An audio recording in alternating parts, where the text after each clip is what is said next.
Здравствуйте, меня зовут Долговых Анатолий, Уральский авиационно-спасательный отряд. Представьте, что вы заблудились в лесу. Если вы уже точно понимаете, что заблудились, если вы точно не знаете, куда дальше идти, самое лучшее – это оставаться на месте и развести костер. Для этого нам понадобится нормальное сухое дерево в качестве дров, растопка, расчистить место для костра, ну и развести сам костер. Нам понадобится надежная растопка, для того, чтобы костер развести легко, быстро. Мы находим березку и надираем с нее бересты. Чем больше, тем лучше. Чем она тоньше, тем она лучше будет гореть. А вот такие вот тоненькие, которые сами отслаиваются, такие вот тоненькие листики, они горят лучше, чем бумага. Моментально разгораются и дают гораздо более устойчивое и жаркое, чем у бумаги, пламя. Чтобы сделать хороший костер, нам нужны хорошие дрова. Как нам узнать в лесу хорошие дрова? Смотрим на верхушку дерева. Если видим зеленую хвою, это не наш вариант. Мы его не сможем, скорее всего, победить голыми руками. И даже если вдруг мы его победим, он у нас не будет гореть. Нам нужно дерево без хвои. И в идеале, если на нем очень мало коры. Чем меньше коры на дереве, на сухой сосне, значит, тем дольше она стоит. Значит, снизу она немножечко подгнила. Значит, мы ее сможем, даже если она, кажется достаточно большой, победить даже голыми руками. Мы медленно-медленно раскачиваем дерево, чтобы оно набирало амплитуду своей верхушкой. И тогда оно само своим весом себя сломает, даже если оно достаточно большое. Ну и еще один момент важный – безопасность. Будьте осторожны, деревья достаточно тяжелые. Они могут упасть прямо на нас. Медленно-медленно его раскачиваем.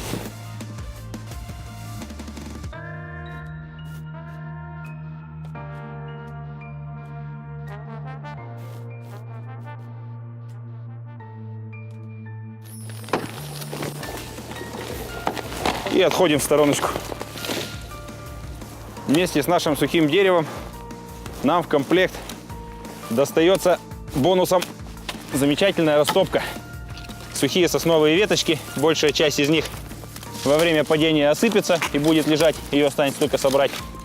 Меньшую часть можно тут же на дереве посбивать.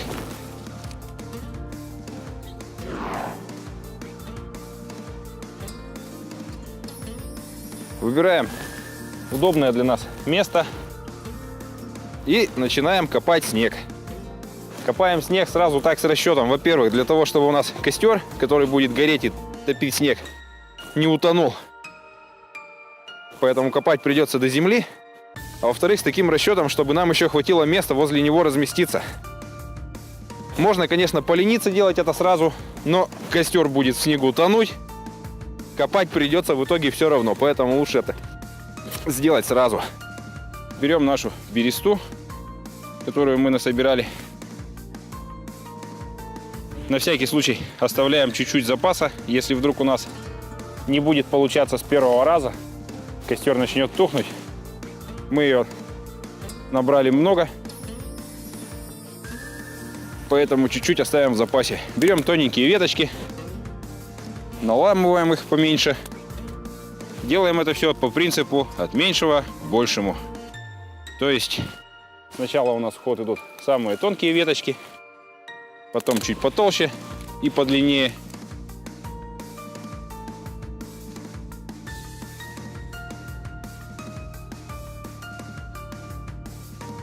Вот у нас береста разгорелась. И мы начинаем то, что мы сверху набросали, поправлять, чтобы от бересты у нас успели разгореться тонкие веточки. Разгораются они достаточно хорошо, достаточно быстро. Вот, соответственно, вот у нас уже загорелся огонь. Сейчас у нас от бересты загораются наши тонкие веточки. И мы их уже начинаем складывать не как попало, а шалашиком. Таким образом получается, что у нас в верхней части пламени самая высокая температура, и у нас уже более толстые веточки хорошо разгораются. Раскладываем наши деревяшки в виде шалашика равномерно со всех сторон. Берем уже деревяшки потолще. Они у нас начинают тоже разгораться. Ну и в дальнейшем складывание дров в костер в виде шалашика применяется в каком случае? Когда нам надо, чтобы от костра было много света и много тепла. Минус этого способа в том, что дрова достаточно быстро заканчиваются. Сейчас у нас вот эта мелочь прогорит, и у нас будет уже достаточное количество угольков для того, чтобы сделать нормальный костер. Когда у нас костер устойчиво горит, мы можем в него абсолютно спокойно, во-первых, в целях экономии дров нормальных, а во-вторых, из прагматичных соображений, засовывать в костер всякий хлам. Березовые пеньки, сырые, валяющиеся, полусгнившие на земле достаточно толстые деревья. Если у нас костер горит достаточно уверенно, то в этом костре, соответственно, весь этот хлам высохнет, разгорится и будет давать нам ровный, достаточно сильный жар. Костер у нас готов. Нам надо согреваться. Нам надо расположиться поудобнее. Это значит, что нам надо сесть, заизолировать нашу седалищную часть и ноги от снега. Для этого мы берем что побольше. Накладываем себе, делаем сиденье, чтобы не сидеть на снегу, не терять тепло.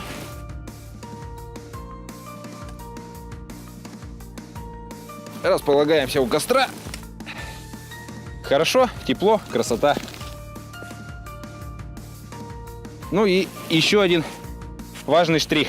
Подходя к костру, не забывайте отряхивать ноги, потому что все, что на вас налипло, у костра, все это впитается вам в обувь. Какая бы крутая на ней защита и мембрана ни была, вопрос времени, когда ваша обувь промокнет и ваши ноги начнут, соответственно, замерзать. Ну и маленький лайфхак. Все обычно сушат обувь таким образом, что она у них обычно сгорает. Каким образом правильно высушить свою обувь? В первую очередь надо заморочиться не обувью, а тем, куда вы денете ноги, пока ваша обувь сохнет. То есть расположитесь удобно, набросайте что-нибудь. Ветки, лапник, чтобы ноги у вас не стояли на снегу. Далее. Рукой пробуйте тепло костра. Так, чтобы руке было именно тепло. Не горячо, а вот именно тепло. Это гарантия того, что ваша обувь останется целой. На таком расстоянии от костра тыкайте веточки, палочки, все что угодно. Вот обратите внимание, все, что с обуви не было заранее обтрясено, оно у вас становится возле костра водой. Поэтому перед тем, как сушить, еще раз, лишний раз обтрясите обувь. Быстрее высохнет. Берем обувь, которую мы уже обтрясли.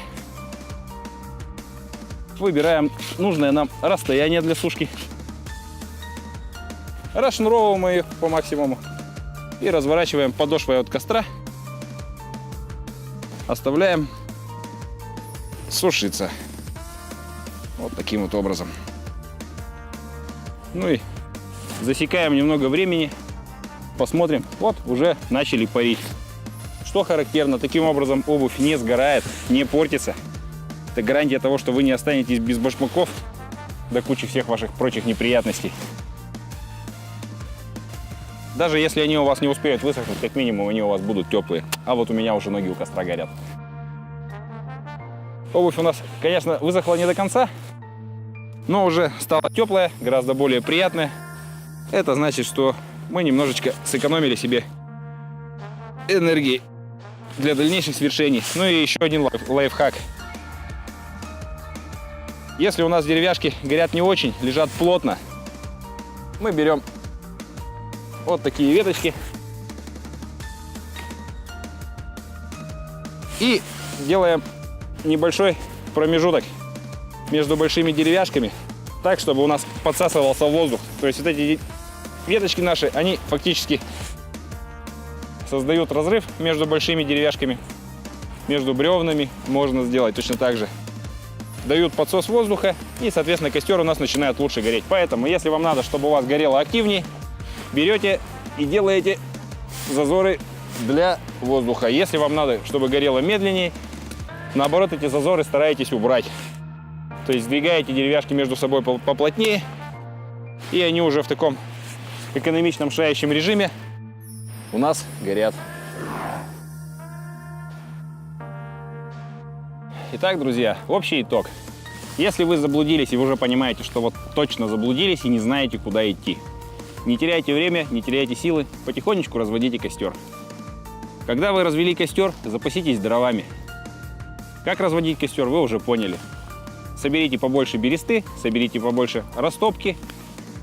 Заранее подтащите все к месту, подготовьте место. Перед тем, как разводить, у вас все уже должно быть готово. Тогда у вас, даже если вдруг костер начнет тухнуть, когда вы его разведете, у вас есть запас небольшой, который можно будет подложить, чтобы снова все разгорелось. И вам не придется бегать по лесу, метаться за дровами, когда у вас уже горит костер. У вас уже все будет готово. Обязательно расположитесь поудобней. Расположитесь так, чтобы у вас не горела обувь, не горела одежда. Если что-то нужно подсушить, подсушите. Мы уже показали сегодня, как это надо сделать правильно. Еще важный момент. Если вы заблудились, не жрите снег. Это самый лучший способ заболеть. То есть даже самый крепкий человек, он продержится только дня 2, может быть. Потом обязательно заболеет, во-первых. Во-вторых, снег – это теплопотери. То есть организм ваш, который и так попал в необычную для себя ситуацию, он теряет энергию за счет того, что плавит тот снег, который вы пытаетесь есть. Поэтому придумайте что-нибудь. Сверните из березовой коры, из бересты какой-нибудь кармашек-вороночку. Ну, на худой конец в куртке просто растопите, найдите какой-нибудь карман, в рюкзаке еще что-то там. Может быть, даже его придется оторвать. Хотя бы разогреть до состояния воды, но лучше не есть снег. В крайнем случае, конечно, выбора нет, но мы уже знаем, что костер сделать достаточно легко, даже если нет ничего под руками. И сделаете костер, значит, как минимум вы будете обеспечены теплой водой. Это увеличит ваши шансы. Ну и готовьтесь, разводите костер, обустраивайтесь таким образом из расчета, что вам здесь придется ночевать. Поэтому сразу же задумайтесь о том, как вы проведете эту ночь. На худой конец ее можно провести у костра. Может, вы, конечно, и не выспитесь, но как минимум вы не замерзнете под деревьями.